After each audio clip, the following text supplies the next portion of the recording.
right, we're back with Patrick Olson from Carfax, and he's answering your car-related questions. So remember, you can just text us those questions, 336-379-5775. All right, here we go. Can someone record your locking or unlocking and replay that to break into your car? So this has happened a few dozen times. It's not widespread, and it's certainly not an epidemic, but there are devices out there that can intercept the signal between a specific car fobs and specific cars if they're close enough to the car when that signal is being sent, store that signal, and then get into the car later. We've heard anecdotes about that, but like I said, it's not a widespread thing. Okay. What is widespread, though, is the whole Kia Hyundai thing. Yes. And someone's like, is there a fix for the key fob of the 2016 Kia? So the biggest problem I know for Kia and Hyundai is the lack of an engine immobilizer. And so if you have a key to use to start your car, you're one of the people who needs to get your car looked at.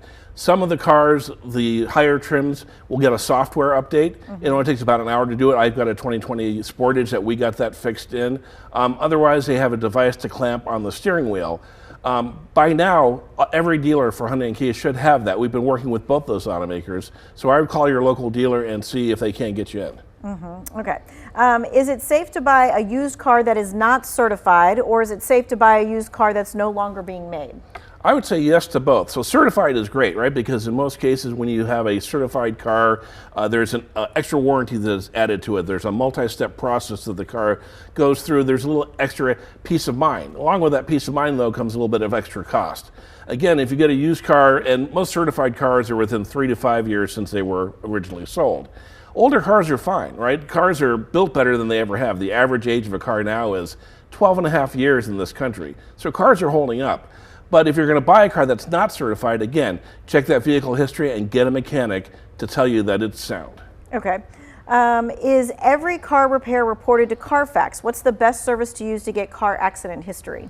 Well, I'm going to vouch for Carfax is the best place to get it. There are other options. It's really the issue is make sure you get that vehicle history report for any car that you're considering. We work with tens of thousands of repair places around the country to get information into Carfax. We have literally now over 34 billion records that we use to help fill out all these vehicle history reports for hundreds of millions of vehicles that are on the road today.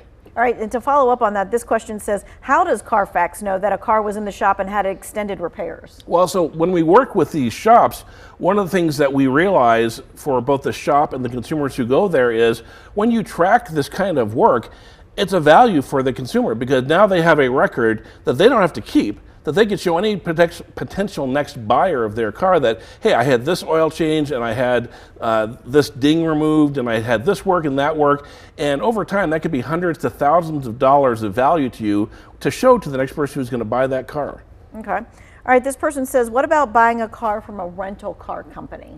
So there's pros and cons, right? One, the con is people who rent cars tend to treat them poorly. And so I'm always a little leery of it. On the flip side, though, nobody works harder at maintaining their cars than rental companies, right? They have their own mechanics, they have their own shops, they have their own body shops. So they're working really hard to make sure that those cars not only look new and feel new, but they run well. So I would say get the vehicle history report.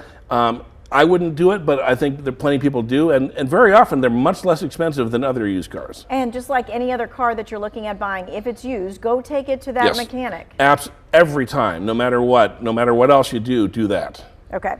And this person says, Tesla has recalled a number of electric cars. What is your view about buying electric cars in terms of cost, insurance, recharging, repair, that kind of thing? So I like electric cars. I find that they're the most fun car to drive today. The problem is they're so new, even though, Tesla's been around for about 12 years now, but even though there's just so few of them. Last year, more than 1 million EVs were sold in this country for the first time, but 1 million out of 15 million is still a pretty small percentage.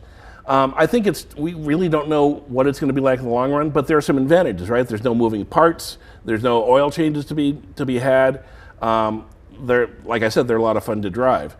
I think we're going to see over time what are the sort of the hidden failures and successes of EVs. If you don't need 300 miles of range or 400 miles of range, and you're only driving an EV to and from work, I think it's a great second car in your family, as long as you've got a way to get to grandma's or whatnot. That's right. Okay, gotcha. All right. So what we're going to do, we've got one more segment for you to ask the car expert what's going on, the 336-379-5775. Right now we're going to take a quick break, get you to the weather forecast, and we'll be back.